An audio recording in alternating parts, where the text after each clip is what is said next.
बीवी और ताक झांक। ये कहानी है राधा की, जिसकी शादी एक भरे पूरे परिवार में होती है।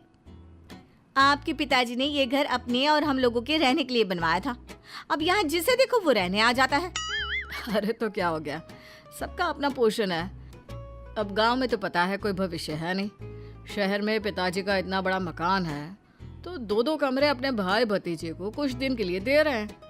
अरे जैसे जैसे सेटल होते जाएंगे चले जाएंगे। देखिए, मैं ये नहीं कहती कि किसी की मदद ना करें, लेकिन ऐसा ना हो कि ये मदद कल को हम लोगों के लिए मुसीबत बन जाए।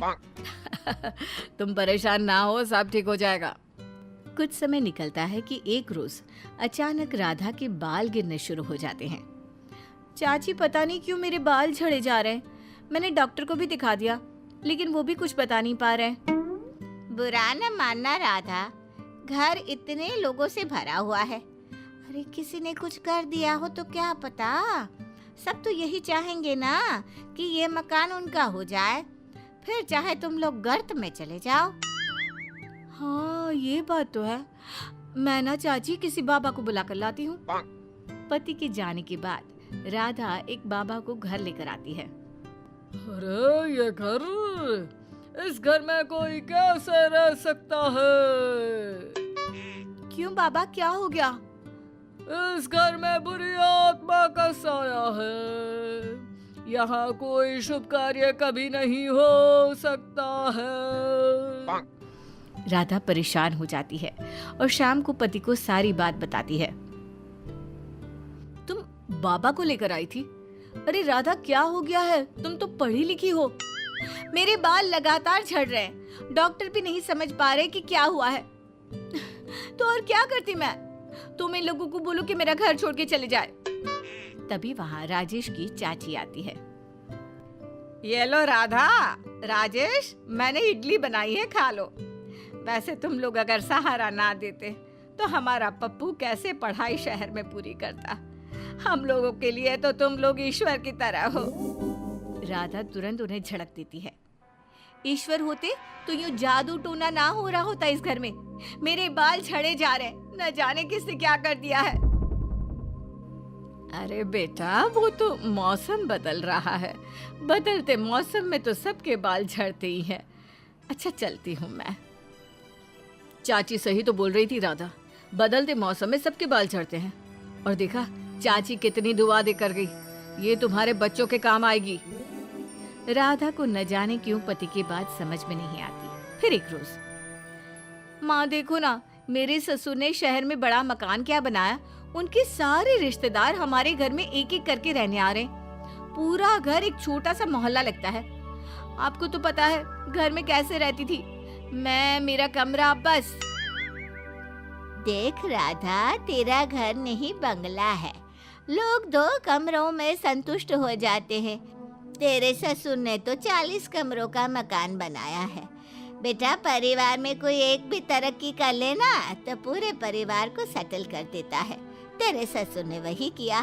तू खुद को भाग्यवान समझ कि तुझे लोगों की मदद करने लायक ऊपर वाले ने बनाया है। फिर सबका अपना अपना किचन है ना, कौन तेरे साथ खा रहा है? तुझसे तो माँ बात करना ही बेकार है। क्या बोलूं मैं, घर को धर्मशाला बनाकर रखा है रिश्तेदारों ने। राधा के जीवन का ये रोना अब परमानेंट हो गया था। अब वो ना अपने बच्चों पर ध्यान देती ना खुद पर, बस सारा दिन ये देखती रहती कि कौन क्या कर रहा है। एक दिन, अरे राधा, क्या बात है? कम से कम खाना तो घर पर ठीक से बनाया करो। क्या सारा दिन किसके घर में क्या चल रहा है, इसी में दिमाग लगा कर रखती हो। अरे पता है, कल वो तुम्हारी ताई के जो बेटा बहू यहाँ रह रहे हैं ना, उनकी किचन से चिकन बनने की महक आ रही थी। मैंने कहा देखो, पता है कि राजेश को पसंद है, लेकिन ना जी ना, एक कटोरी भी ना देने आई। अरे ठीक है ना, चलो कोई बात नहीं, तुम खुद बना लेना। सोच तो रही हूँ। तभी राजेश की मामा की बहू आती है। राजेश भैया, ये लीजिए, मिठाई खाइए। भाभी आप भी। मेरे बेटी की नौकरी अमेरिका में लग गई है, हम लोग वहीं जा रहे हैं। आप लोगों ने इस घर में रहने दिया, सच पे बहुत बड़ा एहसान था। आप लोग भी अमेरिका का प्रोग्राम बनाइएगा। राधा तो मानो इस खबर को सुनकर परेशान सी हो जाती है। अरे क्या हो गया राधा, तुम्हें खुशी नहीं हुई क्या? खुशी? मुझे अमेरिका बुला रही हैं। ये पूछो, मेरे घर में रहती थी लेकिन कभी मुझे अपने कमरे में भी नहीं बुलाया। नाना राधा कमरे में नहीं बुलाती थी कारण एक ही कमरा, उस पे भी बेटी की पढ़ाई चलती थी। टीवी तो मैंने कभी देखा ही नहीं इसकी पढ़ाई के कारण, और कमरे में लोगों को कैसे बुलाती। लेकिन सच कहूँ आज लगता है मेरी तपस्या सफल रही। अच्छा मैं चलती हूँ।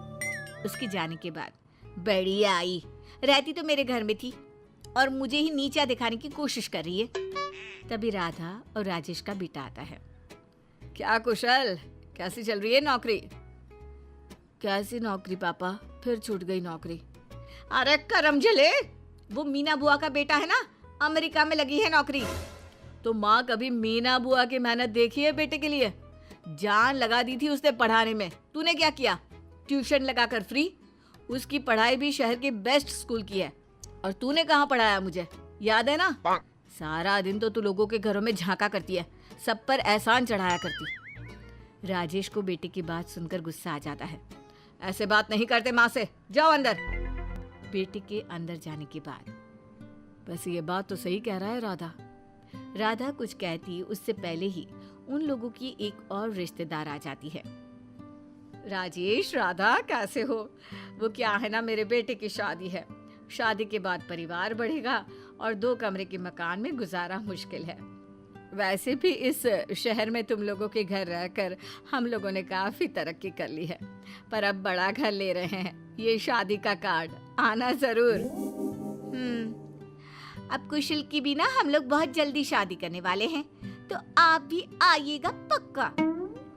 रिश्तेदार चली जाती है, लेकिन राधा को एहसास होता है कि वो सारा दिन सिर्फ एक ही समस्या को लेकर पूरी जिंदगी उसी के बारे में सोचती रह गई, जबकि वो और भी बहुत कुछ कर सकती थी।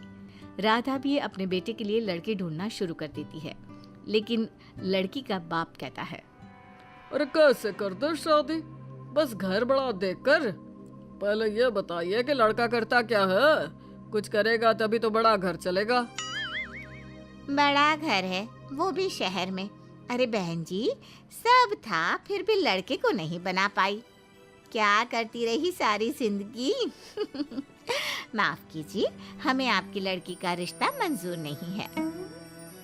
देखा, हम लोगों के घर में ही रहकर लोगों ने इस शहर का फायदा उठाया है, वहीं तुमने लोगों के घर ताक झांक करने के चक्कर में कुछ नहीं किया। सच्ची मुझसे बहुत बड़ी गलती हो गई।